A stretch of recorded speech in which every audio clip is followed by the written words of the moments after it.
Hello, hello, hello! Eto po uli ako, si Ching Vivian, bumabalik sa inyo ngayong araw na to. Thank you, Lord, at nandito uli ako. Nandito po ako sa bahay ni Kuya Bong. At kami magluluto, kung natatandaan nyo sa mga previous episodes namin, ito yung cook-off na sinasabi niya. Magluluto po ako ng putong bigas. Kagabi, pinakita ko sa inyo ang pagluto ng puto made of self-rising flour. Ngayon naman yung authentic na putong bigas ng Pilipinas, made from rice. Kagabi, 5 cups na rice ay binabad ko sa 2.5 cups of water with 5 pieces of aniseed. Ngayon, after overnight na babad, ito po ay ating i-grind. Bago ko po ito i-grind, papakita ko sa inyo ang mga ingredients na kailangan ko, no? Ito yung sugar. Kailangan ko ng 2.5 cups of white sugar, isang lata na coconut milk, 3 tablespoons of baking flour, and 2 egg whites. Yung egg whites po, hanggat maaari yung itlog na gagamitin nyo ay yung extra large or jumbo. So, 2 egg whites po ang kailangan. So, anyway, papakita ko sa inyo ang pag-grind nito. Normally, everyone has a blender sa bahay. But I do not suggest the ordinary blenders. Kasi po, mahirap itong i-grind. Ang tendency, may buo-buong bigas na natitira. But with this one, yung heavy duty, katulad ng Ninja, or ito yung Vitamix.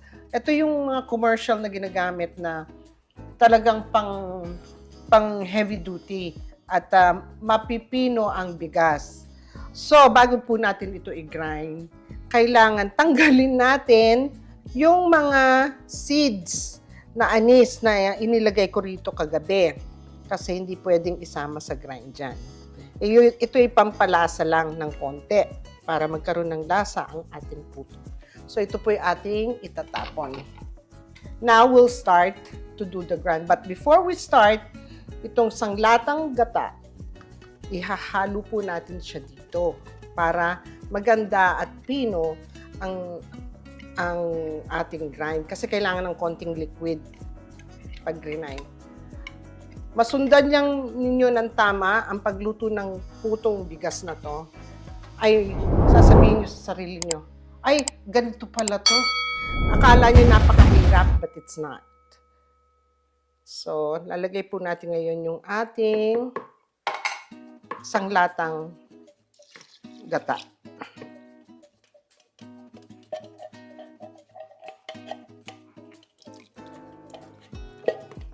Okay? After po natin itong ilagay, haluin lang ng konti. No? Makikita nyo may tubig pa. Inuulit ko po sa inyo, ang bigas na gagamitin nyo ay regular bigas na niluluto po natin na kanin. Wag po yung gagamitin ang malagkit or any Japanese rice. Okay, so we'll start.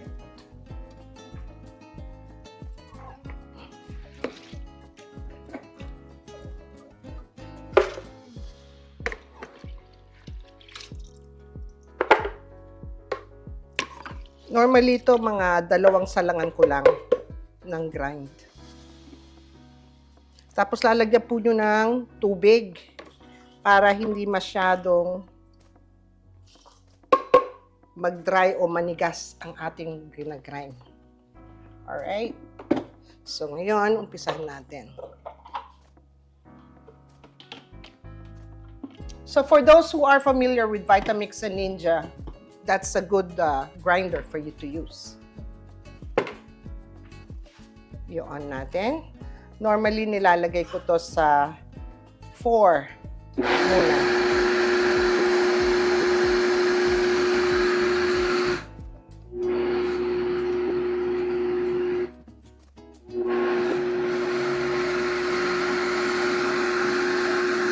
And then we increase it.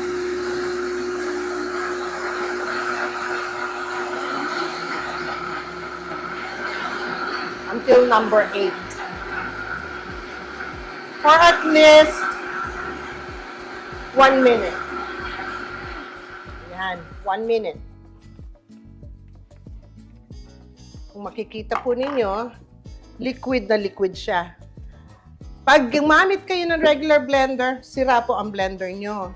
Kasi kailangan talagang pino. So, ini-strain ko pa rin para masala yung mga bigas na hindi, maaring hindi na nag-grind. Paring pag naluto po yung pancit, yung puto po nyo ay hindi grainy at hindi matigas. Ayan. So now, kung makikita ninyo, talagang pinong-pino ang ating bigas na binabad. Wala kang makikitang bakas na buo-buong bigas. So, we'll finish up everything and then I'll come back and I'll show you how to add all the rest of the ingredients para sa ganon ay mabuo na natin ang batter mixture po ng ating bigas na puto. Natapos na rin pong grind ang ating bigas. Tingnan nyo, it's so smooth ang ating texture. One tip lang, alam ko maraming mga strainer, but try to use the fine one. It looks like a mesh. So, yung talagang, it's really pino. And then second, kung wala po, alam ko sa Pilipinas, kung wala kayo nito, madaling magpagiling sa palengke. Ang sasabihin nyo lang, wag silang magdadagdag ng tubig. Kung ano yung tubig na nilagay nyo at yung gata, yun lang po ang magiging mixture. Walang ibang halong tubig. So, having said that, tayo po ay magmi-mix na. Imi-mix na po natin ngayon ang the rest of the ingredients. After mixing the rest of the ingredients, we're done. And let it sit for at least an hour bago natin siyang umpisahan. So, ito yung 5 cups. We'll go ahead and add the 2.5 cup of sugar. Okay. And 3 tablespoons of baking powder. Ay, sorry po. Nagdadabog eh. So, just mix everything together.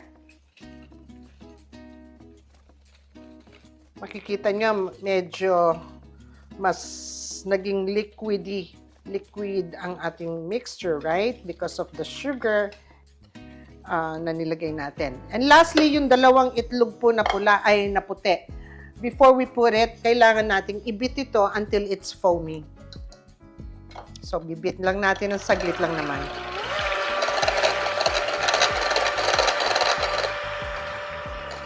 Ayan. So, ganyan po ang magiging itsura niya. Hindi kailangan na stiff. Foamy lang siya. And we'll add it to the last part.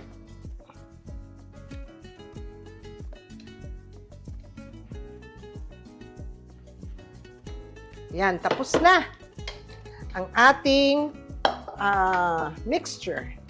Hahaluin lang natin. Magbubula because of the egg. That's okay. Hindi sira ang inyong ano. And sometimes you can do this ahead of time. Kung halimbawa may handaan kayo, marami kayong lulutuin, gusto niyo gumawa ng puto, even the puto flour, do it ahead of time. Just make sure ilalagay niyo sa ref. Okay? So, yan po. So, tapos na po ang ating batter mixture ng putong bigas. So, cover ko lang to, lagay ko sa ref, and after an hour, babalik ako sa inyo to cook it and how to steam it. Okay? Thank you po. Anong hello? Balita ako, maaga nga dumating kanina dito. Sabi ni Veron. Oo, ginambala ako kusina mo. So, na-grind mo na yung bigas na binabad mo kagabi. Correct. Busy Sabay, ka. inano mo na rin, nilagyan mo na rin yung mga, nakita naman nila. Of course. Okay, so ano na ngayon? Every step. Ano na ngayon ang gagawin natin? Ngayon, after 1 hour, di ba sabi ko sa inyo, let it rest for 1 hour. I Pinor see. ko na sa mga, Eto, may Oh, isang... nag-pour na ako. So, ready for steaming to. Yes, ayan po, nag-pour na ako. Eto, ba't kulang pa to? Gusto ko lang makita nila kung paano ko nilalagyan. Kaya nga hawak ko na eh. Oh. So, bago nyo yung ilagay sa pouring cup nyo, imimix nyo lang ulit ng konti. Tapos, Kasi 1 hour siyang yes, magsasettle yun. Exactly. Huwag nyo rin pupunuin katulad ng 10 to kasi kahit paano aalsa din to. Pero hindi siya yung ganong kaalsa. Kaya may space. Yes. Alam mo, excited ako. Dahil alam ko, ito so, tatapusin to, isasalang. By the way, excited ako kasi alam ko ito ay putong bigas. Yes. Pinagmamalaki mo, Napakakunat. nakakaiba to sa flour. Yes. Okay. Masarap. Pagbalik ko namin, isasalang na to, dito na magkakaalamanan kung totoo sinasabi ni Atching. Of course. Okay. Okay, see ya. Nakita nyo, nag-i-steam na. Yan ang hinintay yung klase ng kulo na nag-i-steam na para paglagay ninyo, saka natin noorasan yan. Yeah. Atching, ilang minuto ba ito? 18 minutes. Pero 15 minutes, check namin. Kasi minsan, maganda ang kulo o hindi. Depende eh. Depende pala yan. Oo. So, check mo lang. Pero so, true ha, kasi magkakaiba tayo ng kalan, magkakaiba ng lutuan. So, ang important, teka, paano mo malalaman, let's say 50 minutes, paano mo malalamang luto na siya? Toothpick umalsa ulit. na siya, at saka toothpick. Okay. Tusukin nyo ng So, toothpick. eto na ngayon. Yes. 15 to 18 minutes, again, nice and even. Lagi mong binibilin sa akin. Huwag nyo masyadong pupunuin, ha? Hindi Kung naman. nakita nyo, may space para Oh. pag umalsa. Wala akong ginalaw dyan. Ako yung pinaglagay mo lang dyan. Eto, tinakpan. Yes. So, more or less, ang magagawa natin mga 100. Kasi, this two alone is already 90. Alam mo bang kahapon, 115 na gawa natin. Yes. Oo. Yung puto na flour. Alright. So, So, eto na ang ating timer. Nasa 18 minutes. We'll see in about 15 to 18 minutes. Pakita namin sa inyo. okay. We'll see you then. Oh, Atching, Ano? hawak mo yung orasan. Ano ba? 15 minutes 15 eksakto? minutes eksakto. Nilagay ko kanina 18. So, nung ika-15 minutes, chinek namin. Yes. Okay na. Eto na ngayon. Oo. Pakita natin. Yes. Ano na to? 15 and a half. Kasi nagsasalita ka, eto na. Ayan po ang ating puto. Ay. Putong bigas. Nag-alsahan na. Ganda. So, iaalis na natin. Teka, sabi mo kanina, check mo ng toothpick. Okay. Yan ang toothpick mo? Oo. Mas gusto ko ito. Ang haba ng toothpick mo, ha? Para hindi ako mapaso. Okay. Barbecue stick ang ginamit ko. Makikita niyo po. Kala ko yun ang toothpick mo eh. Ano na siya, clear na. Oh, Lang, okay. dumikit lang. Kaya kailangan na natin tanggalin yan sa ano. Ito, kailangan ko nitong ibang klase to. So, isasalang mo yung Yung pangalawa. then ito ngayon, ito para safety ho, ah. Pwede bang dali ko na sa kwarto ko to? Ito na. Okay, ikaw ngayon. Okay. So, ngayon, sasalan natin yung pangalawa. At Nice and pagkatapos, even. Okay. another 15 minutes. Pagkatapos, aayusin natin sa Piplating mo na. Pakikita mo kung paano ang dating nito. Yes. Okay. Oo. Madali lang naman tanggalin eh. Katulad ng ano. Okay. Parang yung kahapon na flour, Oo. ganun din. Oo. Okay. Oh, I forgot. Oho. Inisprayan ko ng PAM uli. Ang mga Okay. ano. Para Kasi- madaling tanggalin. Yes. Oo. Okay. Then, Madali balikan lang namin po kayo. tanggalin. Okay. Eto na. Ang aming puto. Ang Ito fin- na ang aking pangtikim. Marahil nakikita nyo ito yung kakaiba. Pwede nyo rin gawin. Nilagyan ko lang ng keso sa ibabaw pagpatapos na. Itsura. And let it steam for another 1 minute lang. Ang haba naman ng introduction. Tikim na ako kanina pa. Kita nyo ibang bang texture, maalsa. Napakakunat nito ba?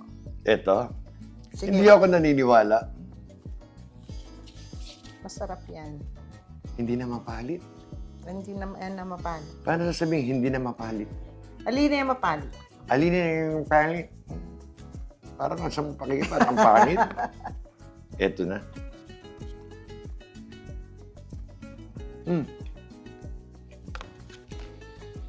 Alam mo, ang kunat. Sundin nyo lang step by step na tinuro ko sa inyo. Hindi kayo masisira. Alam mo, ang kaibahan sa ginawa mo kahapon yung flour. Self-rising flour. Grabe kunat nito. Iba ho ang lagkit, iba ang kunat, iba ang moist. Don't get me wrong. Masarap yung ginawa mo kahapon. Yung self-rising flour. Pero ito iba. Ito yung putong Marikina na naalala ko. Authentic, di ba? Authentic, ika nga sa inyo, di ba? Authentic na authentic.